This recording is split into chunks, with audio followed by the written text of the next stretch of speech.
Radio Amor is one of the most rich and unforgettable pieces of ambient media to ever be recorded. There have been many different sounds and ideas that have been utilized in the field of ambient music. What makes Tim Hecker's 2003 sophomore Radio Amor a standout? Ambient music emphasizes the texture and tones that can be found within music, whilst undermining typical musical structure. Typically, ambient music has the intention of evoking certain emotions with the sounds it employs. Radio Amor's approach of post-minimalism style of ambient music generates a unique and otherwise hardly touched field of ambient music for its time. Post-minimalism is characterized by taking what is otherwise considered to be minimalistic or simple and detailing its composition to an almost maximalist state, or a non-minimalist state at the very least. Radio Amor's use of post-minimalism allows it to enrich the textures found within its ambience and create a style of ambient music that is simple in the form of notated composition, yet complex in its structural details. Other artists that typically focus on the texture rather than the musical composition of things are artists like Merzbow or Jeffrey Cantu-Ledsman or Smegma. That's a funny name. But those artists all sort of they're like noise musicians, typically focus on that sort of thing. And same with a lot of ambient musicians. It's more about the way the music sounds rather than what the actual music is. The various unique and distinctive compositional choices of Radio Amor make it an ambient record definitely worth noting when it comes to the conversation of what is the best ambient album of all time.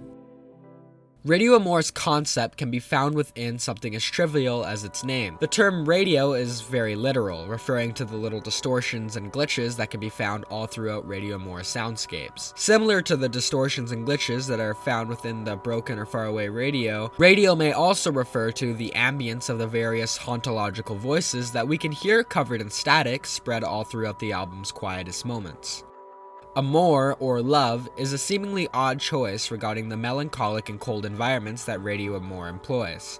Perhaps Radio Amor intends to invoke a tranquil meditativeness rather than a desolate isolation, using various moods to create emotional contrast. It's a medium of connections, an electronic friend. It's also a dying medium, an analog radio with static and a conflicting broadcast talking on top of each other. We should remember, despite these apparent parallels, that the radio is fundamentally different to life. This theory can be further supported with the smoothness of tracks such as track 4, I'm Transmitting Tonight.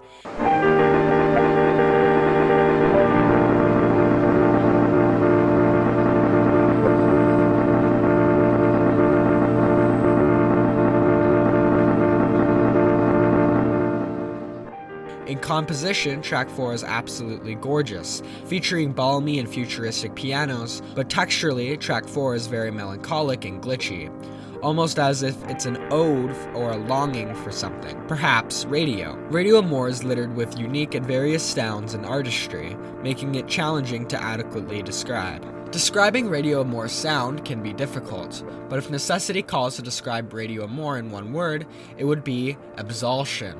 If Radio Amor were a video game, it would best be described by Portal 2. Various examples of environments similar to that of Portal 2 that also manifest terms such as absorption can be found all throughout Radio Amor. A couple of examples that can be found in Radio Amor are the bleak and star-bending-like sounds of track 8's The Star Compass,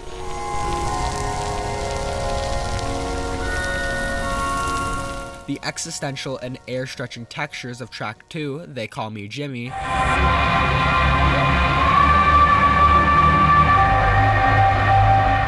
and the complex tampering and detail of track 6, Shipyards a la Kaiba.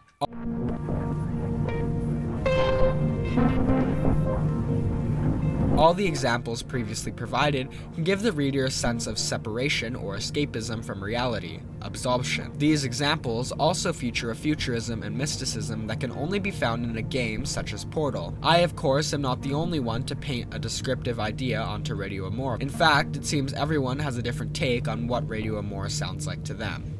Radio Amor is unquestionably a visionary record. The large majority of people who listen to Radio Amor, according to reviews online, seem to come out of it of varying ideas of what picture the record paints for them. Radio Amor has been described as futuristic, dystopian, dusty, ethereal, ominous, melancholic, wintry, cold, warm, and a whole array of various descriptive terms. What makes Radio Amor so unimaginably vivid and clear in terms of its environment is its choice of texturization of every little tiny bit of itself. It's difficult to point to specific examples of the little details in Radio Amor because the whole record is constantly littered with minute details. Every single second, every single tick of time, there is a uniqueness to be found within every moment of Radio Amor. This attentiveness and appreciation for every inch and moment and cut of every track are what allow Radio Amor's imagery to come out so clear.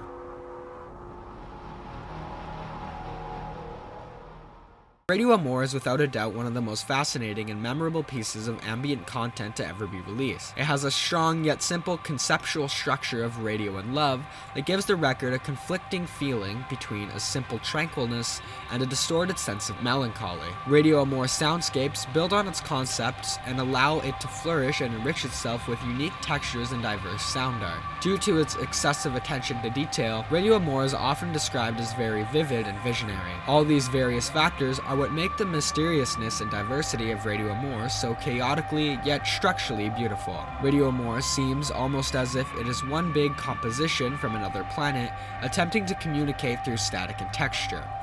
The only question left to ask is, what picture does Radio Amor paint for you?